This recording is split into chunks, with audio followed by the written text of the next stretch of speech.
Hey there, it's another beautiful day. Let's watch some stuff. Watch this video with me. Give you some examples. Let's start with the big one. Let's start with words we hear all the time and never even think about. Let's start with the word entertainment. To entertain. What does that mean? To bind or hold. To bind or hold what? An audience's attention. Okay. Now let's take the word Hollywood. Where does that come from? Well, Hollywood comes from the holly tree. And the ancient Druids back in the day used to take the holly tree, make wands to weave spells, cast spells, or channel spells. And when they needed help, they would consult the magi's or the mediums of the day to help channel their spells to the population. We'll cut to today. What do we have in our houses? We have these black boxes. What are they called? TVs. But if you stop and you say the word television. And when you turn on that television, what do you get? What's the first thing that pops up? A list of channels. And when you turn on those channels, what's on those channels? Programming. They are programming you. They've been programming your whole life. You don't even know it. They do it with your music. They do it with your TV. They do it with your movies. They do it with your games. They have been programming us and programming you since you were little, and you don't even know it because you don't even question. I love words, and I love tearing words apart and turning them into something else based on their sounds, or putting emphasis on different syllables or emphasis on different syllables, right? That's a bit of a reach. I mean, I do totally understand how we are being programmed by everything that we watch, because it's all carefully curated before it's put in front of your face to make you feel a specific way. Your YouTube feed is curated for you by an algorithm, the almighty algorithm, right? And everything that you see has been put in front of you for a very specific reason, 100% on it. So I just don't like the way that they go about that. I'm not a big fan of the way that these words are put like that. It's a little weird. It's like you find a result and then you work backwards to make it go, oh, this is where it started, even though I don't feel like, that doesn't feel right to me. Speaking of having things curated specially for you, check out Sam Fisher. I'm going to put a link to his YouTube channel in my description. I've been listening to him for the last few days and watching his videos, and they are just absolutely fantastic. And you may enjoy them. They're kind of along the same lines of what we discuss here, a little conspiracy and little aliens even though he doesn't think they're aliens, but we're not going to hold that against him. Hey, thanks so much for stopping by today. If there's a topic you'd like me to cover, please let me know in the comments below, and I will do my best to get it in an upcoming video. If you're having a good time, please hit that like button for me and consider subscribing. And then come back tomorrow, because I'm making a new video every day. We are the aliens. We are God. We did not originate on this planet. We are not of this world. We are the eternal ocean of infinite light from which all things are born. Right now, we are the God of light experiencing the world of matter that we created from our own transformations, from ourselves and for ourselves. It's not a prison. It's actually a playground. It just doesn't seem like it right now because humanity hasn't realized what it is. It worships a God in the sky instead of realizing that we are God. It hates others for being different instead of realizing that we're here to celebrate and experience our diversity. See, there isn't actually an evil God enslaving us, but the idea of a God outside of us, the kind of God of mainstream religion, well, that keeps humanity trapped from realizing that we are actually God. When I first chose this video, I only listened to the very beginning. And as soon as he said aliens, I stopped. And it was like, yep, that's it, you're in. And I didn't realize it was going to go in that direction, which is fine because I like being caught off guard when I'm doing these videos. I'm learning new things all of the time and new perspectives on life. And this is a fantastic perspective, thinking that we are all God. Now, my problem, as I'm sure a lot of other people's problems, is when you think of God, there are certain parameters that make one a God, and we don't fit the bill. But the great thing is he sees it in a different light, and that makes sense to him, as I'm sure it does to a lot of people who also believe that we in and of ourselves are gods, which is fantastic. I'm gonna have to watch a little more of his content and figure out what the heck is actually going on inside that brain, but I'm interested to learn. Vimanas, described in ancient Sanskrit texts, are flying chariots or vehicles of the gods. These incredible machines were said to possess the ability to traverse the heavens, performing feats beyond human comprehension.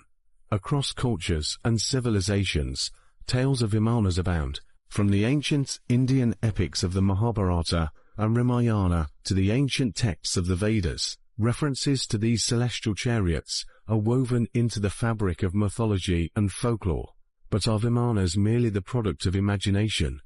Or could they have a basis in reality?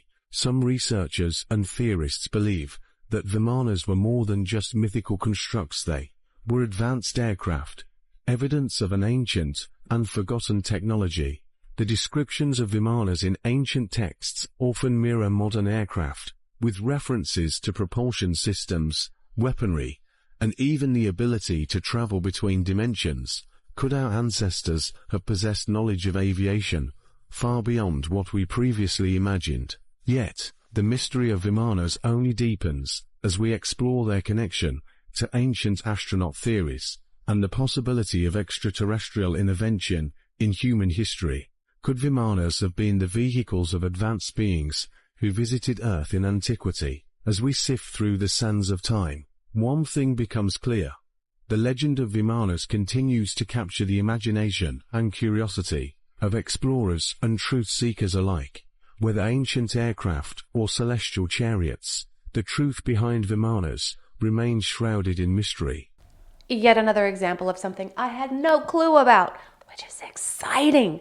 So I love how it ties in the possibility of aliens and previous advanced civilizations. Watching Sam's videos over the last couple days, I have learned that there is a possibility that Anunnaki weren't necessarily aliens. They may have been advanced civilizations of humans. Like maybe they were like the remnants of the last civilization after a reset. We've talked about that many times. And the thought of that is super exciting because it opens a whole world of possibilities. But being advanced enough to have this kind of technology. Now I think about religion, because these Vimanas are part of a religion. I don't necessarily believe in a religion, but I do believe in the stories. A lot of the stories that are inside of each religion, like the flood. There had to have been a flood because everybody's talking about it, right? So why can't these crafts be from a previous advanced civilization that was the remnants? Or maybe they're alien. Either way, it's just an incredible little tidbit to know. The Evon theory, that Evon is the rich people water. Rich people are trying to gatekeep this water because it's so good for you. It has natural electrolytes. It's literally made naturally in the mountains, fam. Yeah. And it's naturally alkaline. It does taste the best. And it tastes good. It tastes fresh. The theory is rich people made it that expensive so that they have their water supply. Okay. And when they go to the store, they know, all these poor people aren't going to buy it, but let's just keep it this high so that we can buy it whenever we're in town. Now, what is Evian backwards? Naive. Whoa. Evian does taste Evian spelled backwards is naive, bro. Yeah. And Fiji's probably the second most tasting best. Yeah. And then it goes, last one's the Sani probably. Oh my God. It's not even a theory, Loki, that's just how it works. Because if you had the opportunity to like gatekeep something, you would just make it expensive. Yeah, 100%. Yeah. You just make it expensive. Because water and internet, like I said before, should be free, fam. Like, come on, like. That's a little silly. I don't think that people are trying to gatekeep water.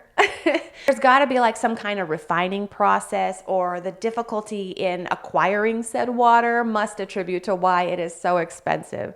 I'm not a water snob, so if I go to like the convenience store to grab water, I just get whatever's the cheapest and it's wet. That's all that matters to me. I remember when I was a kid, My grandparents lived in Pomona, and I thought that they had the best tasting tap water ever. Like, it was so good, I would take it home with me in bottles, and I just loved it. And when we were kids, we drank out of the frickin' hose, for crying out loud. That was the best water anywhere. All of the kids agreed that my house's hose had the best hose water. I should have gate kept it. I could be rich. Did you know that aliens don't like Jesus? Watch this. There's over 400 cases where these abductions have been halted by people calling on the name of Jesus Christ. And in the movie, we have the testimonies of these people who were having these experiences. They were terrified, and in the moment of terror, they recalled or called out to their childhood memories of who Jesus was. And the instant his name was called, it stopped. So why do these aliens respond to Jesus? Exactly. Exactly. And that indicates the spiritual nature of what is going on. So the evidence is spiritual. And then when we get to the level of abductions, deceptive messages are being given to people. But then when they're halted in the name of Jesus, that is incredibly powerful. And again, when I'm saying that we've now got hundreds of testimonies, I know people in the higher levels of UFO investigations that actually readily acknowledge this. What is it about Jesus that these aliens don't like? There are many experts now claiming that aliens are actually demons. Let me know what you think and hit that follow or subscribe for daily Christian content. That is interesting. I've never heard that before. No, we've talked about aliens potentially being demons and how a lot of people do believe that aliens actually are demons. But I've never heard any account of somebody saying Jesus and then the aliens just frickin' knock it off. Unless it's just like the bridge that people need, right? To strengthen their religion. Like these aliens actually are demons and or something that is being fed to them. That's crazy. So it's being fed to them that aliens are demons because when people say Jesus, they stop. Not saying it's true, but that is an interesting correlation there, isn't it? The Dulce Subterranean Base. This 7-story compound is said to be the site of horrific genetic experimentation on human-alien hybrids and cutting-edge technologies beyond imagination. Level 1 serves as both the security checkpoint and communications office, where government personnel manage access and interact with potential extraterrestrial contacts. At Level 2, sprawling living quarters provide shelter solely for human personnel. Level 3 of the underground facility contains executive offices and alien science labs where enigmatic experiments challenge the boundaries of human understanding of extraterrestrial technology. On Level 4, disturbing mind control experiments are allegedly conducted, delving into the dark realms of manipulating consciousness and human behavior within the shadowy depths. Level 5 is said to house alien living quarters. Several extraterrestrial species coexist within the depths of the underground base. At Level 6, disturbing genetic experiments are allegedly conducted, delving into the boundaries of biological manipulation. At Level 7, rumors speak of cryogenic storage chambers, where chilling mysteries lie frozen. I loved every single second of that.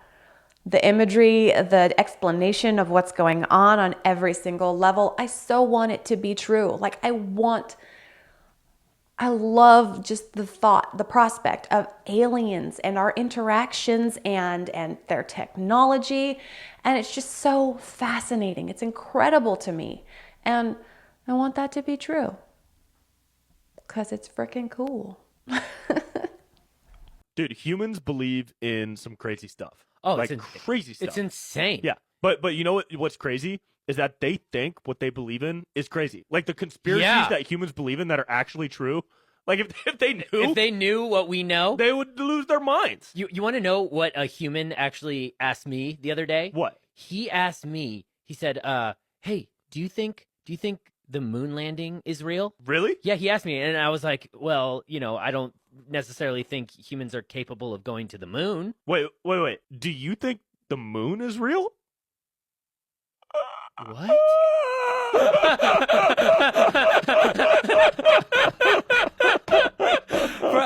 For a second there, I was like, you don't know. I still don't know. I don't know. You still don't know. I still don't know. I thought that was so funny. I want to try and make a point to end each episode with something silly, just because we're always so hyper-focused on like super crazy things, and I want to take a moment and remember that life's too short to take everything seriously, and you gotta laugh a little bit. Thank you so much for sharing your time with me. Come on back tomorrow. We're going to watch different stuff. I'll say new things, and it's going to be fantastic. Until then, have a wonderful day.